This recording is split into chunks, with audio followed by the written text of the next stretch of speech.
ఈరోజు అమరావతికి వెళ్ళారు. ఎవరు వెళ్ళమన్నారు మిమ్మల్ని? అక్కడికి కుట్ర చేయడానికి వెళ్ళారు. ఇప్పటికే అక్కడ రైతాంగం బాగా ఎఫెక్ట్ అయ్యారు, కోపంలో ఉన్నారు. 5 సంవత్సరాలు పోరాడారు.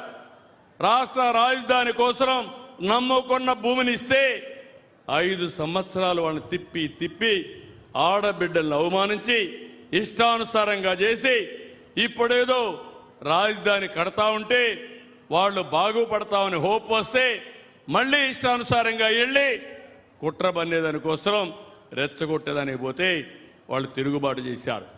నేను అడుగుతున్నా మిమ్మల్ని, మీ పొట్ట కొడితే మీ కోపం రాదా అని మిమ్మల్ని అడుగుతున్నా. వస్తుందా లేదా?